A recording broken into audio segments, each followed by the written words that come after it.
Assalamualaikum warahmatullahi wabarakatuh. Halo sahabat semua, jumpa lagi dengan channel Doni Chandra. Lagi dan lagi kita bersyukur kepada Allah SWT atas segala nikmat yang Allah SWT telah berikan kepada kita. Tidak lupa juga kita berselawat kepada Nabi kita Muhammad sallallahu alaihi wasallam. Allahumma salli ala Sayyidina Muhammad wa ala ali Sayyidina Muhammad. Hari ini kita akan menceritakan kisah tentang sahabat Rasulullah SAW. Kecintaan sahabat kepada Allah dan Rasul Sallallahu Alaihi Wasallam. Sebelum kita menceritakan kisah ini, terima kasih atas subscribe-nya. Semoga Allah Subhanahu Wa Taala menyelesaikan semua hutang-hutang kita.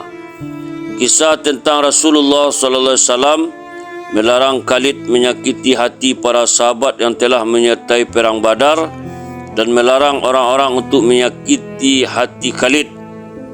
Dikeluarkan oleh At-Tabrani dari Abdullah bin Abi Aufa radhiyallahu anhu, katanya Abdurrahman bin Auf radhiyallahu anhu mengadu kepada Rasulullah SAW mengenai Khalid bin Walid. Karena itu Rasulullah SAW bersabda kepada Khalid, "Ya Khalid, janganlah kamu menyakiti hati ahli perang Badar. Karena sesungguhnya jika kamu menginfakkan emas sebesar gunung Uhud, kamu pasti tidak akan mengatasi amalan mereka." Khalid radhiyallahu anhu pun berkata kepada Rasulullah SAW, "Ia telah berkata kasar kepadaku, karena itu aku membalasnya."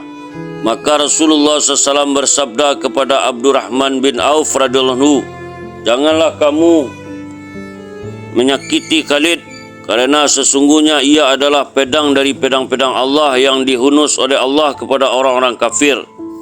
Kata Al-Haisami, hadis ini telah diriwayatkan oleh At-Tabrani dalam kitab Al-Kabir dan As-Sagir secara ringkas, juga oleh Al-Bazar.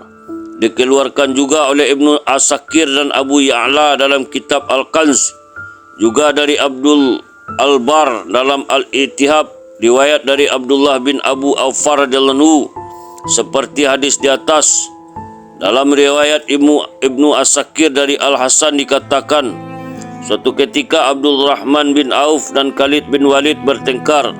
Khalid berkata kepada Abdul Rahman, "Wahai anaknya Auf, janganlah kamu merasa lebih dariku dengan alasan kamu telah mendahuluiku 1 hari atau 2 hari dalam memeluk Islam."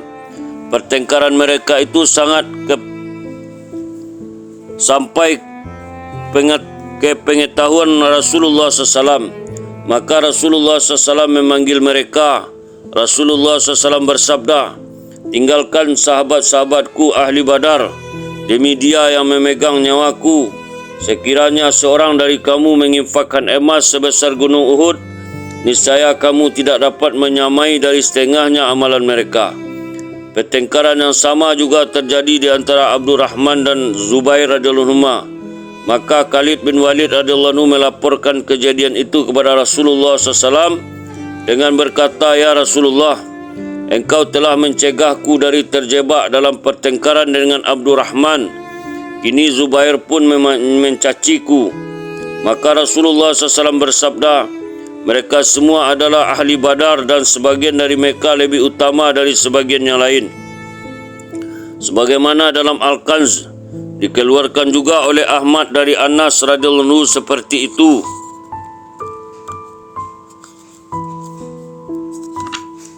Dalam riwayat Al-Bazar dari Abu Hurairah radhiyallahu anhu katanya, telah terjadi perselisihan pendapat antara Khalid bin Walid radhiyallahu anhu dengan Abdurrahman bin Auf radhiyallahu anhu. Karena itu Rasulullah SAW bersabda kepada mereka, "Tinggalkanlah sahabat-sahabatku itu.